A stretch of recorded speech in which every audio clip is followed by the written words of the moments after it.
Okay, so we're recording right now, and we are in beautiful Pelly Crossing on a beautiful July day.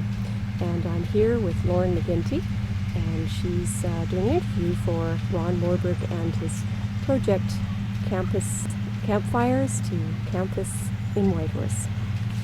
So Lauren, we've done the introduction. What First Nation are you a member of?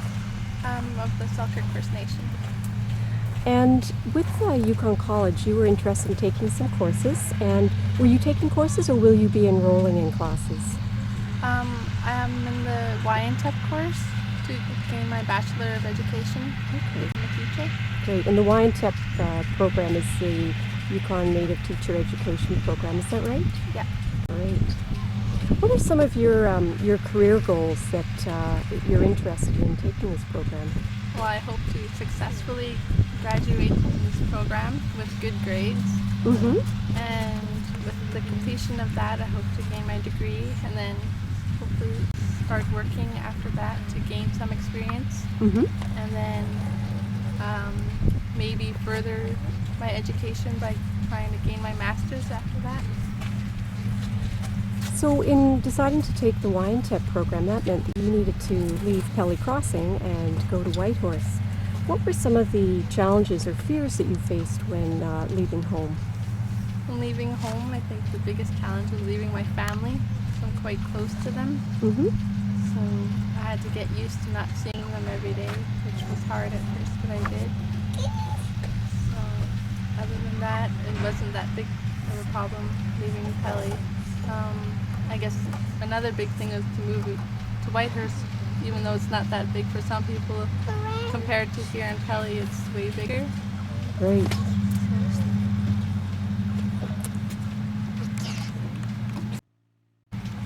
So this is a pretty big program that you've gone into in YNTEP. It's a 4-year program.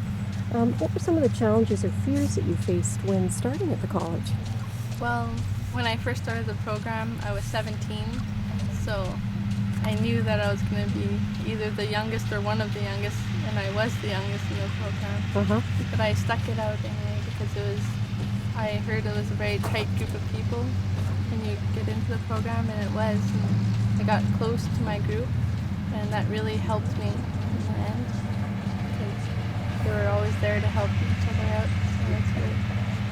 So it sounds like becoming close to a group was one way in which you overcame some of those fears. Were there other things that you did in order to overcome some of those sort of nervous feelings about going into the college?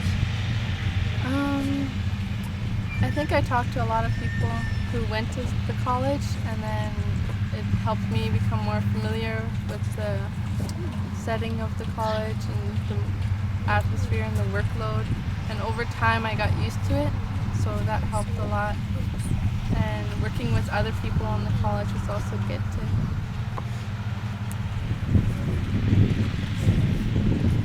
Was there anything when you were in the program that you found living in Whitehorse, or perhaps being part of a large program, kind of distracted you from focusing on your schoolwork?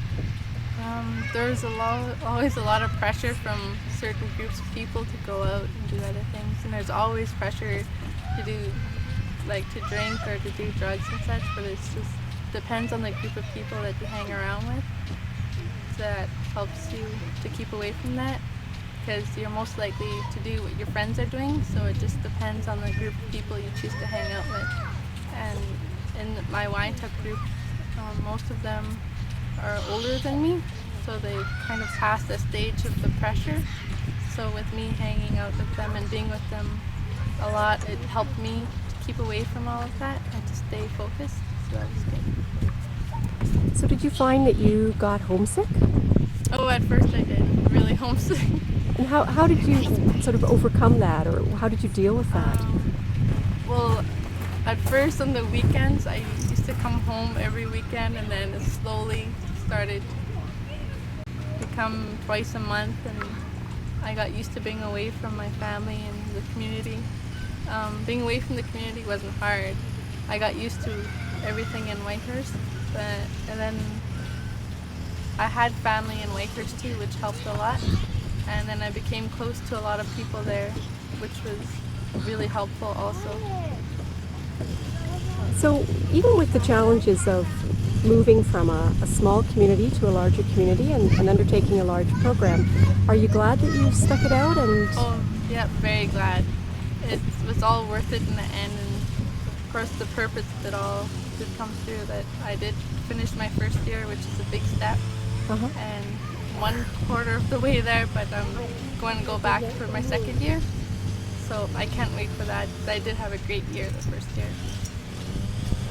So for other people who are considering it going into a program, no matter whether it's maybe a 5-month or a 4-year program like you've undertaken, do you have any tips or suggestions for those potential new students? Just that it can be hard at times. It can be really tough, and a lot of times you might want to give up, but there's always a bigger reason for why you're there. And to stick it out, you'll really feel that you've accomplished a lot in the end, and then it'll make you feel a whole lot better about yourself. And getting a better education is always good to help yourself and to make you get further into the world with goals. Well, thank you so much, Lauren. That's wonderful, the words of wisdom that you've shared, and we certainly look forward to talking with you again in the future as you go through your program.